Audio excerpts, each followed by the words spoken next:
Madame, Monsieur, bonsoir. Bienvenue dans ce journal. À la une de l'actualité ce soir, fin des fonctions du Premier ministre et des membres du gouvernement. C'est l'annonce faite par le secrétaire général de la présidence de la République. Le président Alassane Ouattara salue leur engagement.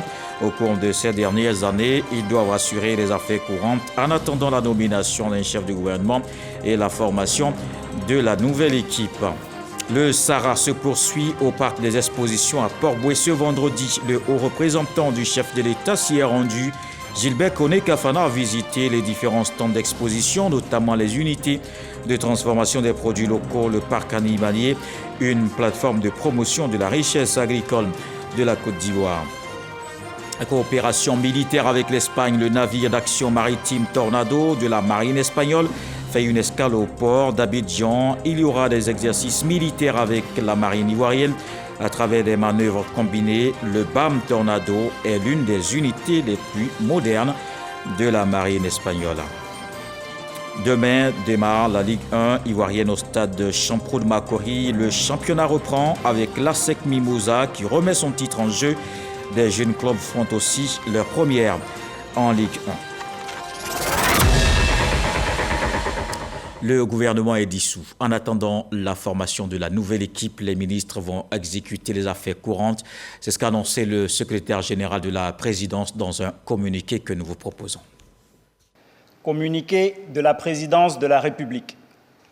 Le président de la République, son Excellence M. Alassane Ouattara, a procédé ce vendredi 6 octobre 2023, conformément à l'article 70 de la Constitution, à la signature d'un décret mettant fin aux fonctions du Premier ministre, chef du gouvernement, ainsi qu'à celles des membres du gouvernement. Le président de la République exprime sa gratitude au Premier ministre Patrick Achi et à l'ensemble des membres du gouvernement pour leur engagement au service de la nation au cours de ces dernières années. En attendant la nomination du nouveau Premier ministre et la mise en place du nouveau gouvernement, le Premier ministre et les membres du gouvernement sortant sont chargés d'expédier les affaires courantes, fait à Abidjan le vendredi 6 octobre 2023. Et l'actualité, c'est aussi le Sahara qui se poursuit au parc des expositions à Port-Bouët. Ce vendredi, le haut représentant du chef de l'État s'y est rendu. Gilbert Koné-Kafana a visité les différents stands d'exposition, notamment les unités de transformation des produits locaux, le parc animalier et les stands des pays qui ont effectué le déplacement d'Abidjan pour cette 6e édition de l'économie agricole. Grâce Kando. Au nombre des visiteurs à ce 8e jour du Salon international de l'agriculture et des ressources animales Sahara, Gilbert Kafana Koné, haut représentant du président de la République, en compagnie du ministre d'État Kobenan Kwasi Adjoumani et plusieurs autres membres du gouvernement. La délégation passe en revue les différents stands des pays invités. Les Pays-Bas, pays à l'honneur, présentent aux visiteurs ce casque virtuel. Ce sont des lunettes de réalité virtuelle qui permettent de voir tout en 3 dimensions, en écoutant, en entendant les bruits, les voix des personnes qu'on voit et le paysage qui montre l'agriculture de l'avenir, comme on le voit aux Pays-Bas. Ensuite sont passées également au peigne fin les unités de transformation de produits du terroir, des produits qui améliorent la santé. Ça, c'est du doublé naturel bio. À tout coup, c'est pas mélangé, on met pas d'engrais, c'est du doublé qui quitte dans les champs de nos membres. Ça améliore la santé. On fait gna-gna composé contre la tension, le diabète. On a jusqu'à plus de 15 variétés de bananes. On a le foin sombre, on a le pélipita, on a du sassi, on en a beaucoup. Chaque banane a ses propriétés. Ces régimes de bananes sont conseillés spécialement pour diabétiques et personnes âgées. Le parc animalier a aussi capté l'attention des hôtes. Au thème de la visite qui aura duré plus de 4 heures, le haut représentant du président de la République et le ministre d'État montrent tout l'intérêt de ce rendez-vous agricole. Je suis heureux que mes collègues soient vraiment sensibilisés à ça et que les présidents d'institutions soient venus pour visiter, pour voir ce qui se passe. Et le haut représentant qui aujourd'hui boucle la boucle, je suis convaincu qu'auprès du président de la République, il va être notre porte-voix pour défendre l'agriculture. Toutes ces femmes, tous ces jeunes mobilisés pour la cause du développement agricole n'attendent que des moyens pour entamer cela. Au bout donc de cette visite, je suis nourri de beaucoup d'espoir pour notre pays. Je suis persuadé que nous sommes sur la bonne voie et souhaiter que la jeunesse s'approprie tout ce qui leur est exposé. Je voudrais donc encourager nos jeunes, nos moins jeunes, même les retraités, à s'adresser à nos ministères pour ils ont la possibilité de faire toutes sortes d'exploitations, même dans leur propre maison. Gilbert Kafana Kone a été honoré pour son passage au Sahara et félicité par le ministre Kobena Kwasi Adjoumani pour sa nomination en qualité de haut représentant du président de la République. Et le président de l'Assemblée nationale, lui, était hier au Sahara Adama Bictogo et une délégation des députés ont apprécié les potentialités économiques du secteur. À ce rendez-vous de l'économie agricole et des ressources halieutiques, les entreprises du secteur y exposent leur savoir-faire. Moussa Konaté. Les stands au Sahara 2023 grouillent de monde. Au milieu de la foule, cette dame, elle présente ses produits à des visiteurs. À partir du beurre de karité aujourd'hui, nous pouvons sortir une pléiade de produits cosmétiques, dont le gel douche, des crèmes, du savon, de l'huile de karité. Donc nous sommes là pour encore parler des vertus et des bienfaits du karité. Le Sahara est à sa 6e édition, un cadre de promotion de l'innovation dans l'économie agricole. Plusieurs entreprises y exposent leur savoir-faire. Nous avons dédié un espace aux artisans torréfacteurs et chocolatiers de Côte d'Ivoire parce qu'il était important justement qu'ils présentent leur savoir-faire, leurs produits à tous les visiteurs. Ce jour, le président de l'Assemblée nationale est sur les lieux. La délégation de parlementaires visite plusieurs stands avec à leur côté le ministre d'État Kobena Kwasi Adjoumani. Adama Bictogo et les députés apprécient les potentialités économiques du secteur de l'agriculture. Si nous arrivons à aller plus loin dans la transformation de l'agriculture, c'est des milliers d'emplois que nous allons créer, mais c'est surtout que la Côte d'Ivoire va se situer au niveau donc des pays développés en termes de transformation et qui transforme son agriculture, améliore le PIB de son pays. Et je crois que cette visite a été pour nous l'occasion de découvrir dans notre pays le niveau d'entrepreneuriat, le niveau de transformation. Avant la visite, Adama Bictogo a eu un bref entretien avec des membres du gouvernement présents sur le site du Sahara 2023. Et le Sahara est surtout un cadre d'opportunité. Abidjan Legacy Programme et ses partenaires signent un accord, une convention qui permet d'avoir un meilleur rendement agricole. Vous le savez, Abidjan Legacy Programme, où l'initiative d'Abidjan est l'émanation de la COP15 tenue en mai 2022 à Abidjan. Marina Manzan, Franck-Quadio. Abidjan Legacy Programme, initiative dédiée à la restauration des terres à grande échelle. Il s'agit d'un programme pensé par le gouvernement ivoirien pour faire face à la désertification et ses conséquences, notamment dans le domaine de la production agricole. Aujourd'hui, Abidjan Legacy Programme veut lancer la machine. Au Sahara donc, plateforme d'opportunités, surtout dans le secteur agricole. Des partenariats sont noués avec des structures qui peuvent faire avancer les différents projets. Nous, en Côte d'Ivoire, nous avons 400, 500 fois, 1000 fois plus d'eau qu'Israël et nous faisons face quand même à quelques défis. Et aujourd'hui, grâce à la technologie qu'on appelle l'irrigation, grâce à l'accord que nous venons de signer, cette technologie sera déployée aux 4 coins de la Côte d'Ivoire afin que l'on puisse, d'ici 2030, doubler notre production agricole. Pour les partenaires, le secteur agricole est confronté à plusieurs défis à relever. Avec le goutte à goutte, on peut produire plus avec l'utilisation de moins de ressources. Parce que le goutte à goutte peut vraiment être adopté à tous les terrains, toutes les surfaces. Cette union scellée peut booster le secteur de l'agriculture. Le Sahara 2023, c'est près de 1300 rencontres d'affaires, 800 entreprises exposantes et plus de 30 pays représentés. Et puisque nous sommes dans le monde agricole, je vous emmène à Korogo pour voir les femmes qui produisent le beurre de karité, une activité qui permet de lutter contre la pauvreté, mais seulement voilà, elles sont dans l'informel. Les moyens de production limités empêchent par exemple la coopérative Thierry Humain de produire en grande quantité, une situation qui pose le problème de l'équipement agricole et le renouvellement de l'outil de production. Un reportage de Siekwasi, Eugène Atoubé. Dans cette habitation au quartier Petit Paris de Korogo, on fabrique du beurre de karité. L'activité est essentiellement menée par des femmes. Elles sont toutes membres de la coopérative Kérinimé. Première étape du processus de fabrication, la torréfaction de la graine de karité. Un travail long et fastidieux qui exige la présence constante auprès du feu et la force des bras requises pour effectuer cette opération. On grille ça à la main, après ça on écrase ça au moulin. Après le moulin, on vient abattre ça à la main encore avant de préparer. Donc nous ne sommes pas modernisés. Nous travaillons toujours traditionnellement. L'essentiel de l'outil de production du beurre de karité des femmes de la coopérative Kérénimé est du matériel de fabrication locale. Ici, l'étape du malaxage. Une opération délicate et tout aussi difficile que cruciale dans la production d'un beurre de karité de qualité.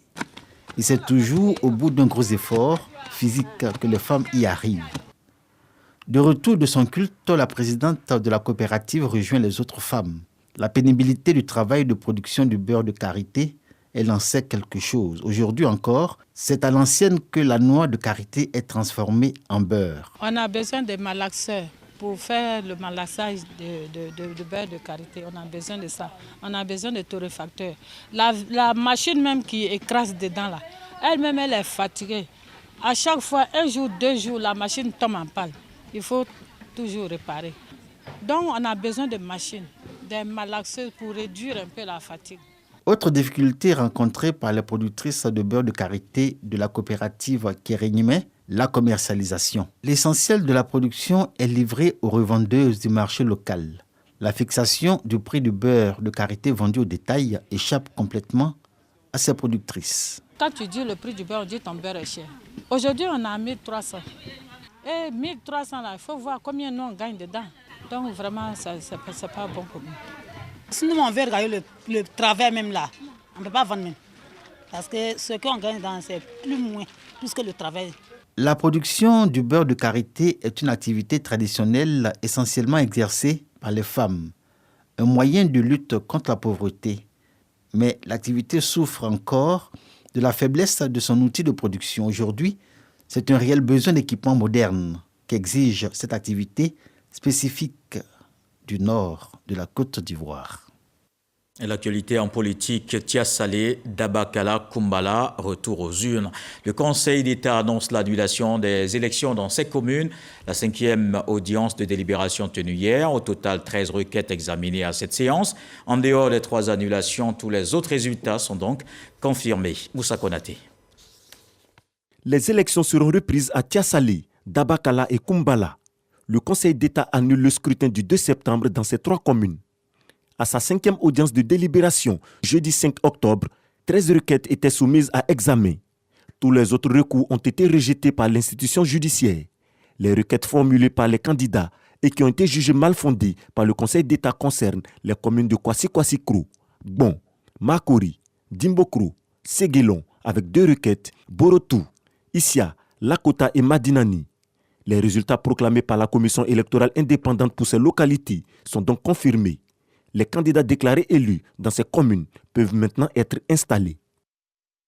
Et parlons maintenant de coopération militaire. Le navire d'action maritime Tornado de la marine espagnole fait une escale au port autonome d'Abidjan. Il est prévu des exercices avec la marine ivoirienne à travers des manœuvres combinées. Le BAM Tornado est l'une des unités les plus modernes de la marine espagnole. Il a été déployé depuis le 5 septembre dans les eaux du golfe de Guinée. Walter Amadou Ouattara. Le navire d'action maritime BAM, dénommé Tornado, Tornade en français, est un bateau militaire de type P-44 de l'armée espagnole. Jusqu'au 8 octobre prochain, il est en escale à Abidjan. Dans le cadre d'une convention internationale, ce bâtiment militaire est en mission de lutte contre les trafics illicites et la lutte contre le terrorisme maritime.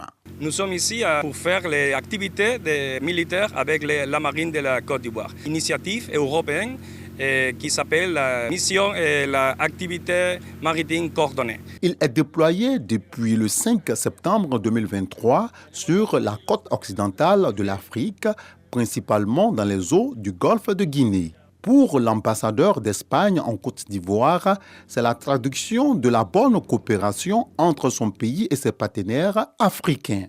La visite, l'escale du BAM Tornado est aussi l'occasion pour renforcer la coopération militaire avec l'Espagne. Il y a plusieurs exercices de coopération militaire qui sont déjà prévus dans l'agenda de l'escale.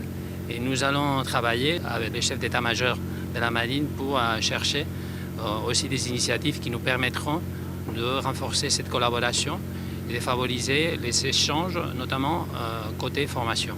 L'escadre du Tornado coïncide également avec la présidence espagnole au Conseil de l'Union européenne. Outre la Côte d'Ivoire, le BAM Tornado fera également escale dans 8 autres pays. Le lundi 2 octobre a marqué la rentrée au préscolaire des enfants des structures socio-éducatives.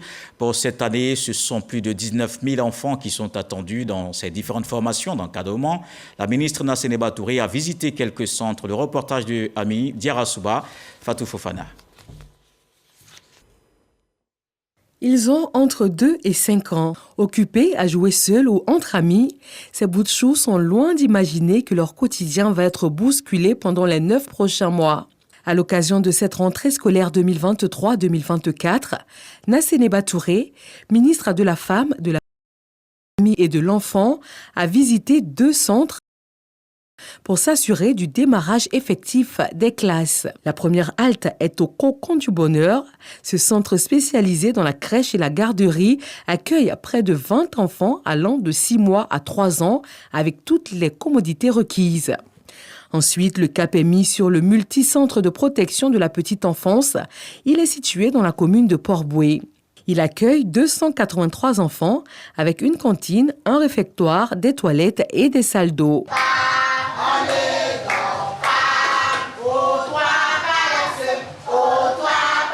Du Cocon du Bonheur au Centre de protection de la petite enfance, les enfants sont initiés à l'éveil cognitif, à la socialisation, aux pré-mathématiques et à l'éveil au langage. Des moments fortement appréciés par la petite Ange Roxane Kassi de la grande section. Je suis très heureuse de prendre la parole au nom de tous mes amis pour vous souhaiter la chaleureuse et cordiale bienvenue. Bienvenue au Centre de protection de la petite enfance, CPP de Port-Bouët. Oui, à quoi va de notre belle école pour la rentrée scolaire 2023-2024.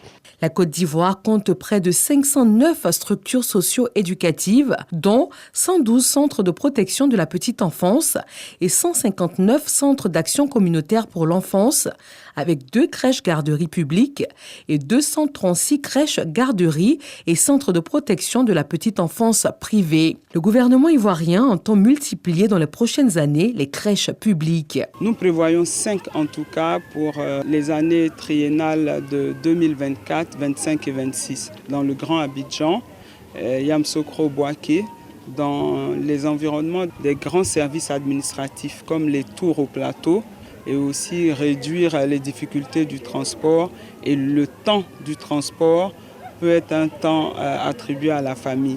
C'est aussi une initiative qui permet au moment d'être autonome. Pour l'année scolaire 2022-2023, ce sont près de 18 960 enfants inscrits au préscolaire, soit une hausse de 2,48%. Pour cette année académique, ils sont au nombre de 19 441 qui vont faire leur premier pas dans le monde scolaire. En sécurité, ils opéraient dans la vente illicite de timbres administratifs. Plus maintenant, la police nationale les a interpellés. L'opération a permis de saisir de faux documents d'une valeur de 13 millions de francs CFA. Serge Parcom Didi, Abou Sanogo. Ils sont spécialisés dans la vente illicite de timbres administratifs. Ils opéraient depuis 5 ans. Aujourd'hui, ils sont stoppés net dans leur élan. Une opération menée par l'unité de lutte contre la criminalité transnationale organisée a permis d'interpeller ces présumés trafiquants qui sévissaient entre la Chine et la Côte d'Ivoire. Ils ont été pris grâce à un élément d'immersion qui a établi le contact à l'effet de procéder à l'achat de 100 feuilles de timbres administratifs pour un montant de 120 000 francs CFA. À livrer au carrefour sapeurs-pompiers dans la commune de Yopougon. On me procure les timbres en Chine. Je viens avec dans ma valise. Souvent, chaque valise, au moins, je mets un de 5 kg, 5 kg. 5 kg, ça équivaut à 350 pièces par...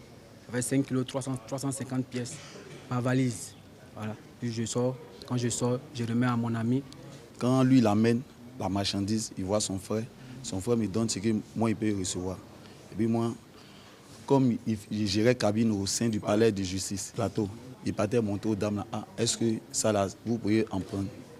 Il dit oui, ça marche ici. Quand ils amènent, il prend, il balance ça aux gens.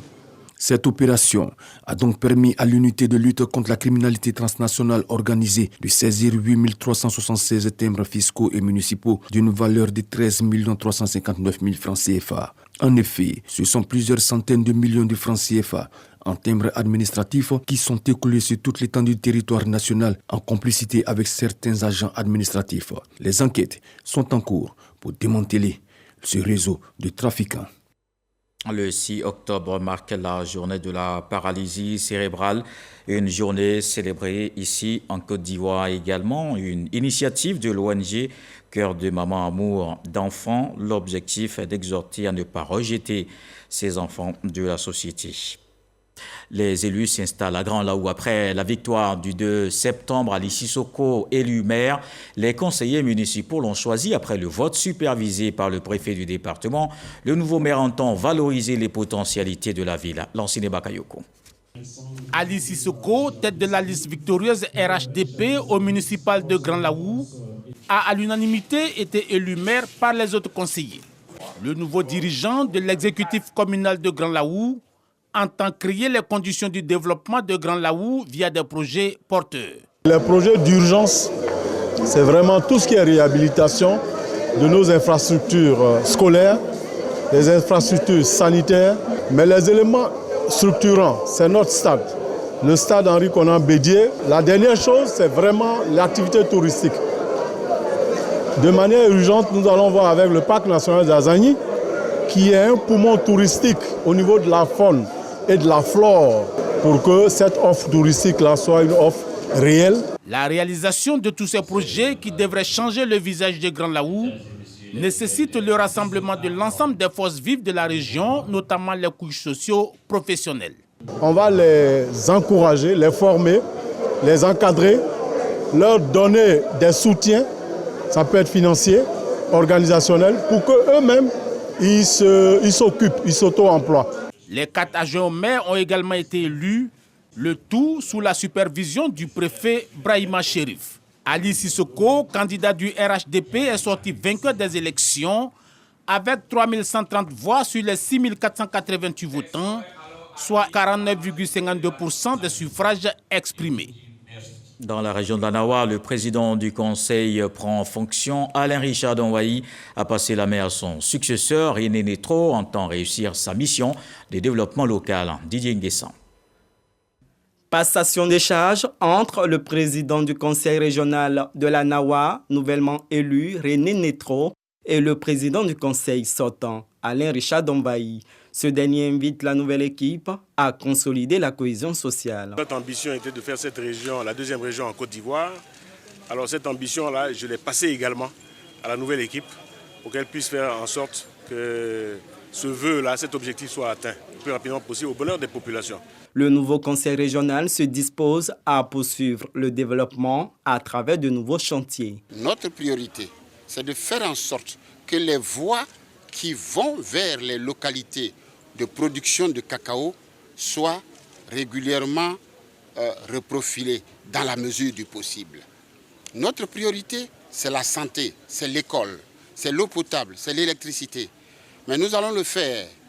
Nous allons faire ce que nous avons à faire en tenant compte de l'avis de nos parents. Le préfet des régions par intérim a supervisé le passage de témoins prescrivant quelques conseils pour la réussite du mandat. De nombreux administrés ont fait le déplacement pour prendre part à cette passation de charges. En religion, retour sur le Maolid, une célébration dans le village de Dabadougou, c'est dans le département de Madinani. Plusieurs guides religieux venus de différentes régions et aussi de l'extérieur y étaient.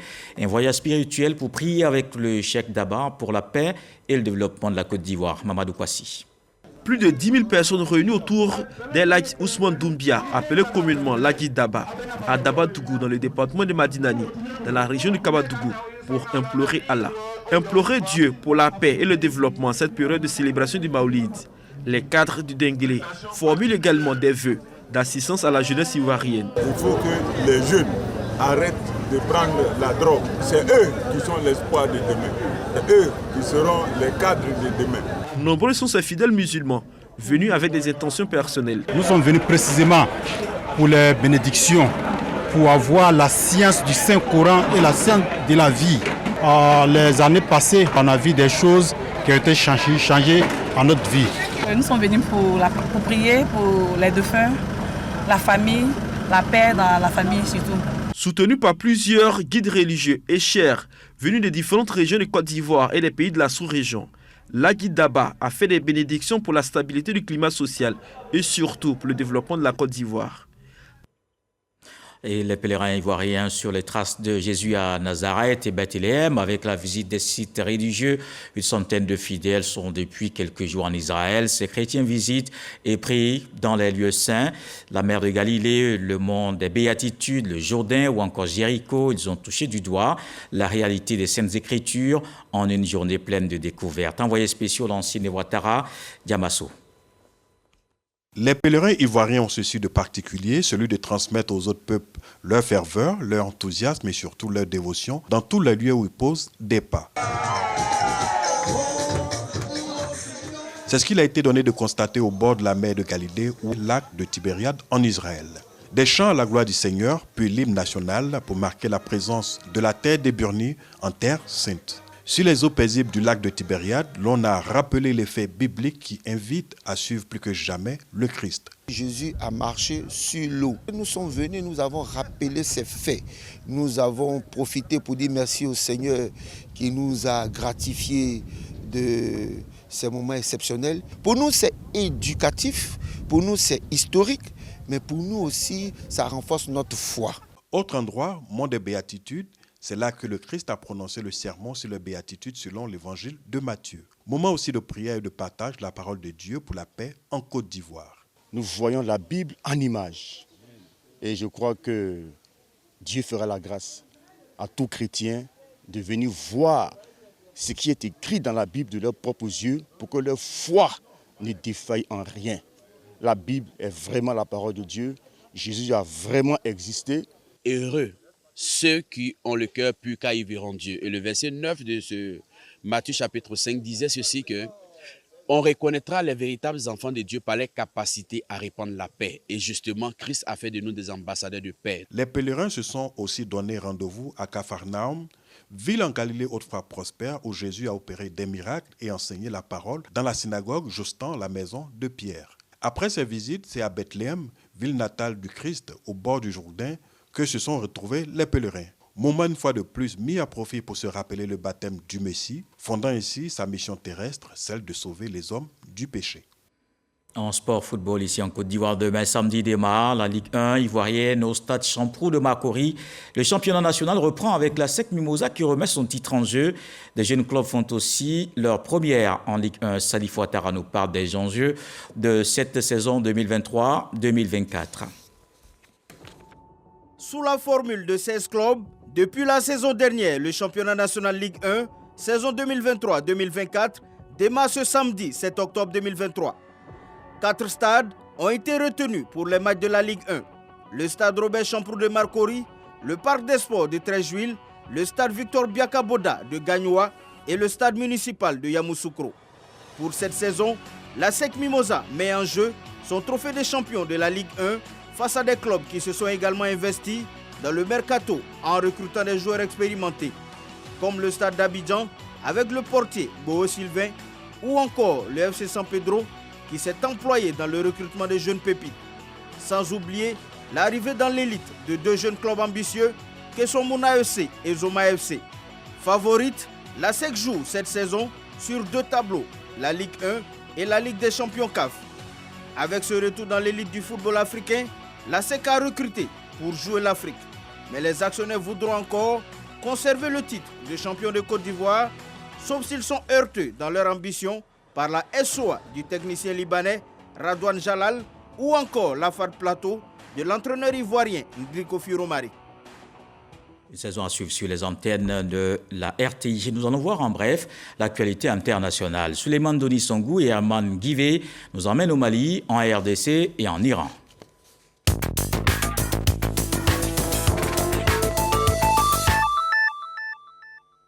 Ali Mahaman Lamine Zayn, Premier ministre nommé par la junte du Niger, s'est rendu à Bamako. Avec son homologue malien, Choguel Maïga, il a eu une importante séance de travail. Il a par la suite été reçu par le chef de la junte malienne, le colonel Assimi Goïta. RDC. Dans la province du Nord Kivu, dans l'est de la RDC, des affrontements entre les rebelles du M23 et des groupes armés locaux sont signalés. Ces combats s'inscrivent dans une montée de tension dans la région de Massassi. Selon Kinshasa et plusieurs rapports des experts des Nations Unies, les rebelles du M23 seraient soutenus par le Rwanda. Iran. La militante iranienne des droits de l'homme emprisonnée, Narges Mohammadi, remporte le prix Nobel de la paix 2023. À 51 ans, elle est récompensée pour sa lutte contre l'injustice faite aux femmes dans son pays. Le comité Nobel norvégien précise que la lauréate purge actuellement une peine de 31 ans de prison. Et juste après ce journal, la direction des magazines d'information, on vous propose une interview exclusive avec Kristalina Georgieva, la directrice générale du Fonds monétaire international. Elle était récemment en visite de travail en Côte d'Ivoire, en prélude aux assemblées du FMI et de la Banque mondiale qui auront lieu à Marrakech au Maroc du 9 au 15 octobre prochain. À suivre donc juste après ce journal. Et voilà qui met un terme à cette édition. Merci de l'avoir suivi. Retour de l'actualité, 23h. On se quitte à ce que dit le sage ce soir. Quand le porteur de masque te reconnaît, tu échappes facilement à sa chicotte. Très belle soirée sur TIR.